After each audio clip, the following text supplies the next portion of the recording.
All right, well, Micah, welcome to the garage door program. Nice to meet you. You too. Craig, fill us in. How did you find Micah and the band? Well, you guys actually popped up on my Facebook feed that said, things you may like, and I did. I tuned in, and I heard On Your Level was the first one I saw. That's awesome. It's a great song. So tell us about where you guys are from, how you got started and stuff. Yeah, so we are an Austin, Texas band. I'm here in Austin, Texas, in my room, which is also my studio. And we've been a band for about 2 years. We are kind of all like music scene instrumentalist people, and I moved here 4 years ago, and I had big plans, and actually fell into some really great projects and stuff. But what was missing was funky groove-based music. That's kind of what my favorite thing to play is, and I had never really been in a band like that. Well, actually, no, I was in an R&B band in college, but I had played a lot of kind of rocky stuff with my friends in high school, and that was groove based. That was really fun, but I also wasn't in any rock bands in down here. There's a lot of country and Americana, like pretty stuff, Right. So yeah, I kind of just decided to go with the few songs that I had, and kind of like arrange them for a 4-piece band. And the drummer I met, I was selling merch on tour for another band called the Whiskey Shivers. They're a bluegrass band in town, and met the drummer. He was playing washboard with the Whiskey Shivers, and the guitar player I met on a gig, killer guitar player named Cat Clemens, who was from Indiana. Okay. I really should have asked him where in Indiana before this, but I did not. And Josh, the bass player, I again met playing music with in other people's bands. So right. So it's really fun. There's a lot of kind of unspoken camaraderie that we're all kind of instrumentalists with other people. Well, it sounds like you guys are tight, very tight, and you've been playing together for a long time. I just love. Craig and I are both drummers as well. Oh, cool. And so my favorite thing is to find that pocket and just ride along on that like a railroad. Oh man, love that. And the soul based. I mean, to me, there's some blue-eyed soul in some of your stuff. I hear some funk. I mean, should I say early 70s funk, not hardcore. Exactly. Yes. Yeah. Yeah. Totally. On Your Level is kind of like a flashy song. That's why I chose that song as the Facebook ad. But most of our songs are not quite so like you said, like blue-eyed soul, like jazz hands kind of. It just like you said, like yeah.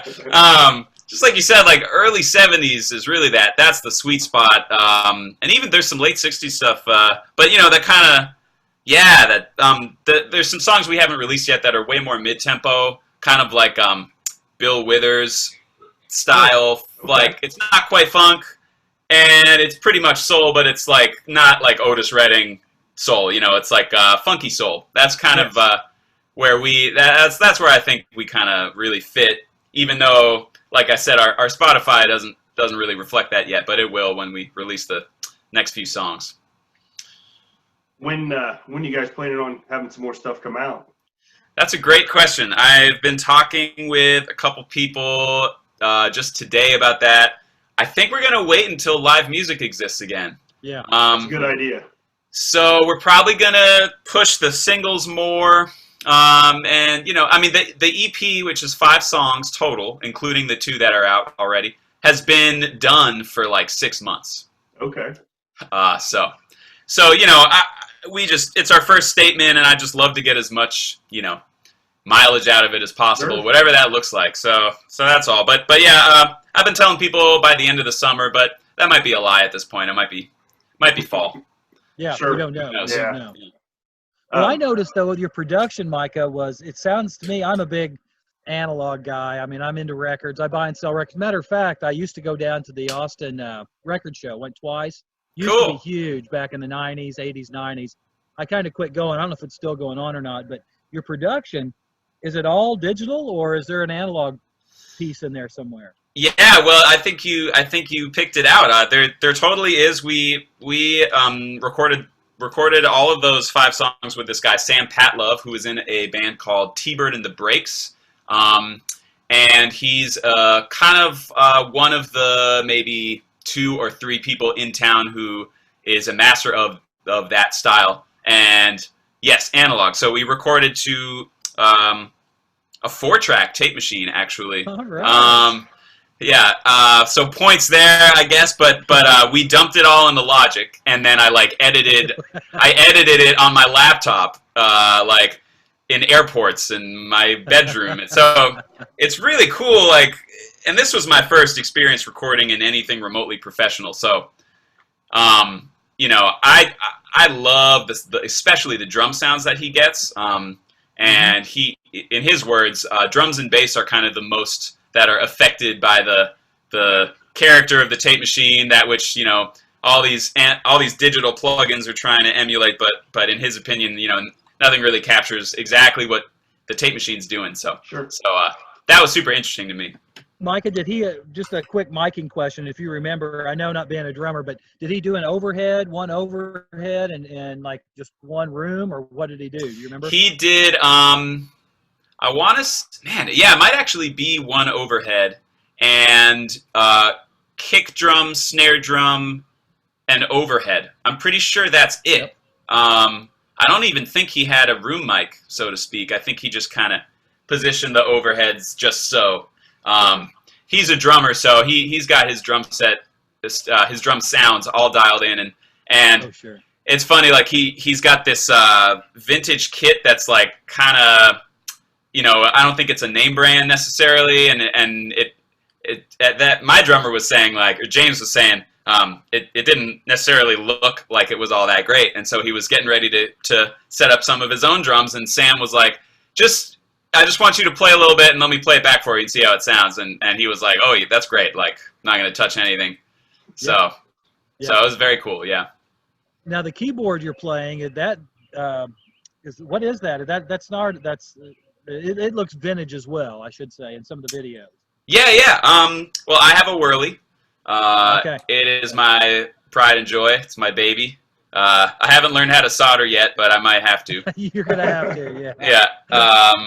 So because it's so temperamental and does get knocked out of tune, I actually don't gig with it. I play a Nord. Yeah. Okay. I was planning to gig with it because I think it looks cool. And obviously, I think it sounds worlds better than the Nord, but I also recognize the fact that few people care. So, and man, the Nord is a really solidly built piece of equipment. It's it's all good unless I spill a glass of water on it, and then I'm screwed. But yeah, I got a Wurlitzer. It's a forest green Wurlitzer 200. Oh, right. Yes. So, yep. Oh yeah, I made up with it too. I collect vintage drums. Everything from Gretsch all the way to Camco and Luddy's and Slingerland, all that stuff. So Sweet. I love vintage gear. Craig, where were we when was it the Darts that had that Farfisa? Yes, Farfisa, I don't the know if I'm saying Darts. that Yeah, correctly. Nicole plays Farfisa, or however you say it. But they had, Micah, they had to engineer it during the gig. It's Oh, just man. old. They had to have somebody there to repair it. I know, yeah. Yeah, I love the sound of analog gear, but I definitely think I'm a child of digital. I'm like, wait a minute. I have to worry about this thing going bad on me? No, I don't want to do that. I think that's what gives you guys a unique sound, is that you're geared towards the old stuff, but you play it with the new stuff, and I think that kind of makes a little bit different sound for you. Thanks. Well, that's cool to hear. I've always listened to a lot of 60s and 70s music, from Motown to classic rock to the stuff in the style that we're playing, like Lee Dorsey and the Meters and all that kind of stuff. But I love hip hop and R&B, and all 4 of us do, basically. We all kind of listen to everything, and James, the drummer, and Kat, the guitar player, are the two like musical encyclopedias. I mean, they listen to everything, and they're always talking about the weirdest. Can I swear on there? Or no swearing, right? Yeah. Sure, Yeah. you can. Yeah, you The can. weirdest shit. Like, you know. So yeah. Anyway, I'm sure that creeps in. I hope it creeps in at least. So your latest single is Silhouette. Is that the latest one you guys have put out? I listened to it earlier, and for some reason I'm getting a Lenny Kravitz vibe from it, and I don't know why, but I kind of feel like a Lenny Kravitz kind of song in there. Well, I'm Jewish, so that's you good. Yeah. Well, the Let Love Rule era, you know, that's where I heard a little bit of that in. Okay, cool. You know, I am not the biggest Lenny Kravitz fan, only because I haven't checked him out. So I'll go listen to that's an album, Let Love Rule. Yeah. All right, I'll go check it out. But yeah, you know, I love pop, and so yeah, that's cool. Well, I think, Micah, what Craig and I in our search is that we always like authenticity, and I think you guys are authentic. You know, I think you guys, you know, you play your instruments, you feel the music, it's real to you. It's not some manufactured pure pop for now people, to quote Nick Lowe. You know, I mean, it's really, it's real. You know. Thank you so much, man. That's a high compliment. Yeah, I definitely, you know, it's almost like the thing I want least is to sound like I'm trying too hard or manufactured, and you know, I really do love this style of music, and it's kind of a sweet spot for me as a piano player. Like I said, you know, I love classic rock and I love like modern R&B.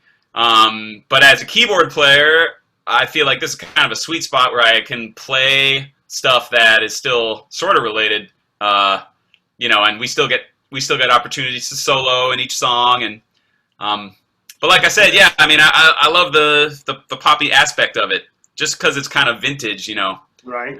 That I don't know. Maybe that allows me to feel like it's not cheesy or something. Micah, Billy Preston fan? Oh, I love Billy Preston. Yeah. There's a Capitol album called I forget the Wildest Organ in Town, I think it's called, and it's on Capitol. It came out in mid-'60s, and it rocks. It's Billy doing that stuff. You know, it's just amazing. I'm writing this down. The Wildest Organ in Town. Yeah. Cool. Yeah, you know, it's interesting. I spent so much of my teen years listening to classic rock, and it took me a while. It almost took me till this band to really start to investigate like that kind of like early 70s funky soul kind of stuff. So I really didn't. I mean, I think I knew who Billy Preston was just because of the Beatles. But only in the last few years did I really start to check him out. And like Shuggy Otis too has been another recent find for me. Shuggy's amazing. Yeah, yes. So good. Yeah. Well, what we need to do sometime. Oh, wait, Greg. Oh, I was going to say, you guys have been together for what, 2 years now? Yeah, just about. I tell people 2018, but the truth is we've been playing together since probably 2016. Okay. Here and there, bits and pieces, right. And then sometime in 2017, I started getting this what would become this band together, but it really wasn't a solid group until 2018, and our guitar player Kat. Yeah, that's when Kat started playing with us more regularly. So that's kind of when I say things started.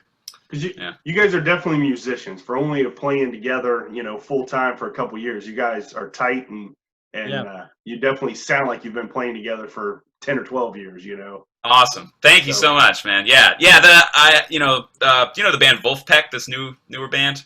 I think I've heard of them. I'm not familiar with them. Okay, they're cool. They have Wolfpack. So Vulfpeck. Okay. They are very retro. You should look them up on YouTube because that's kind of what they're best known for is their YouTube videos. But they started as like the idea behind their band was like we're gonna be a badass session band like the Wrecking Crew or you know. Yeah. And that was their first YouTube videos was like look at how hard we groove, and their earlier videos especially there were aspects of it which were just like literally just like a couple dudes in the living room with someone with a phone and they're just grooving their asses off. It's just you know undeniably awesome. So that was a big inspiration. I love that idea that we were, you know, I mean we are not actually we've been a session band for a couple other people at this point, but that was a vision at one point. So see if that happens. I love it. Yeah. I love it. I don't know if you are. I don't know how big of a Beatle fan you are, but I'm a huge Beatle fan. We also do a show called the Beatle Power Hour, which Cool. we just talk about Beatles stuff and that kind of thing. But where I was going with that is on. Did you get the Abbey Road box that came out, or here it came out last year? No, but I heard about it, and it's supposed to be like, as it was in the control room, right? Yes, very much so. But Billy Preston does plays organ. I Want You See So Heavy, but you need to hear it as an organ player. It's amazing. It's an outtake, but he just goes off. I mean, stuff I had not heard before. Yeah, very cool. I love playing organ too. There's quite a few B3s in Austin, Texas. Just like house B3s down here, Sweet. Which is really cool. And one of the reasons why I justified getting a Nord, which is not a cheap keyboard, is their B3 emulation is really good. So that's been such a cool thing in the last few years, learning about the B3 and learning how to play it. And it's a totally different instrument really than piano. I mean, it's the keys are the only thing really that's the same. The same. Yeah, it's a completely different approach. Yeah, definitely. Yeah. Now, Micah, what label are you on? Are you releasing these independently, or are you guys on a label yet? We're not on a label. And part of the thought about waiting so long to release the whole EP is maybe we can get some label attention. Sure. But yeah, we're not on a label. We're self-released. It's just Motenko. We got our online. We don't have a Twitter, but we have just about everything else. And for now, that's it. I mean, we'll see what happens. The goal is to tour nationally and have an excuse to stay in the studio as much as possible. Do both of those things. So Are you guys mostly based out of Austin right now? Or are you just gigging in Austin, or you move anywhere else, or? Yeah, we're in Austin. We've gone. We had a little trio tour to Denver, which is actually that is where we recorded that Facebook ad video. Okay. We didn't record it as an ad, but you know what I'm saying. Right. That was a little trio tour. Yeah. That's it. We've played in. Let's see. We have a gig booked in the Dallas-Fort Worth area in August that. I need to call the guy because I don't know if that's still happening. Right. Anyway, yeah, man, we play every week at a bar called Stay Gold here in Austin, Texas. Okay. I should say we did until this, right?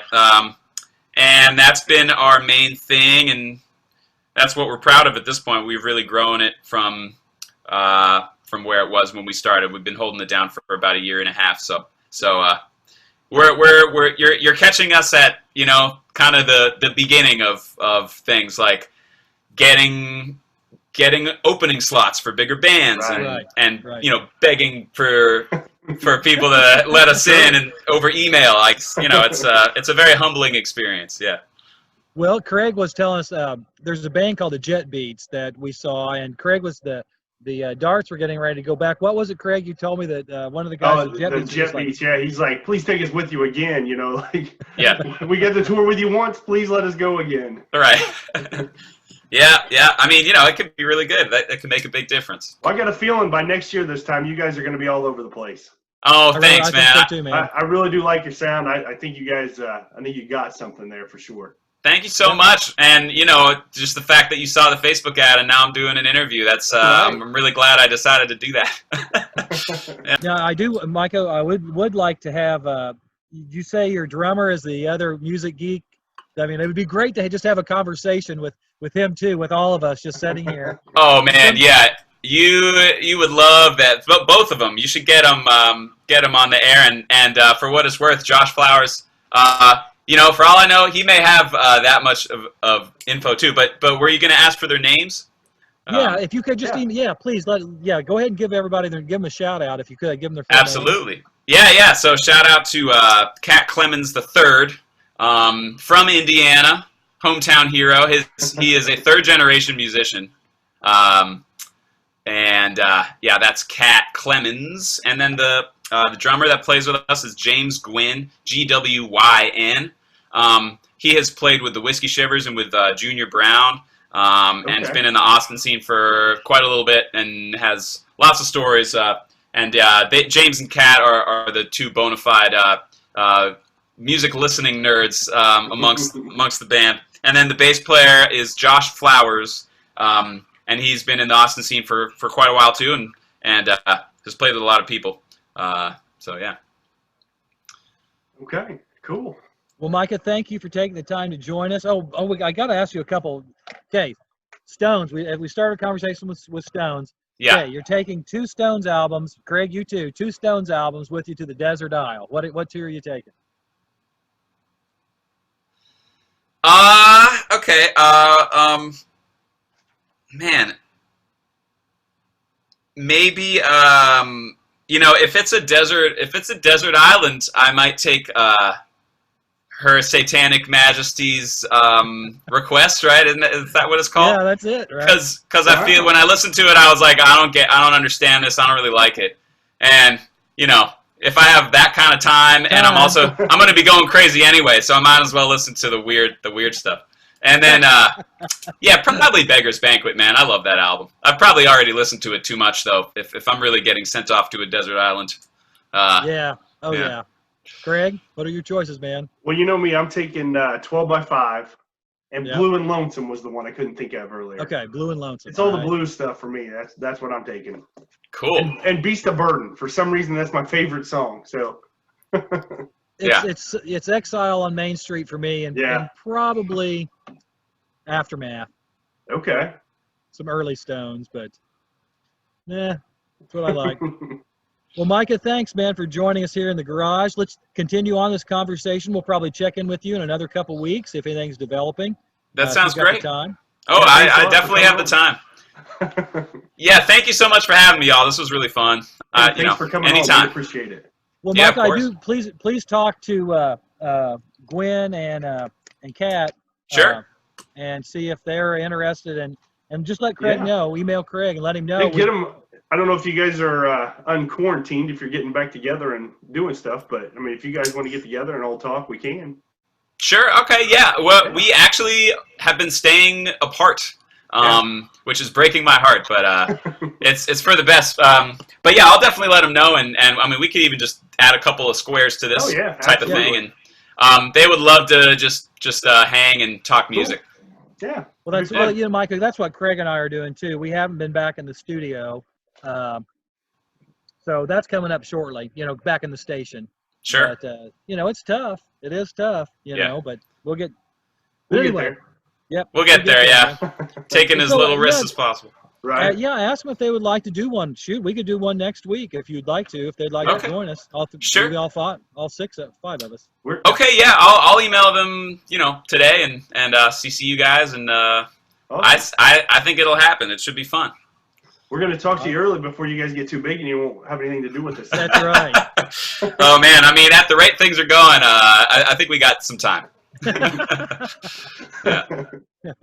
All right, Micah. Take care, man. You too, man. Thank you so much. Thanks a lot, Micah, for coming on. Thank you, guys. Thanks.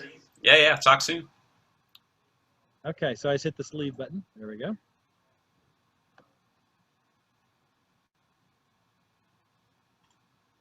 See you, man. See ya. Thank you.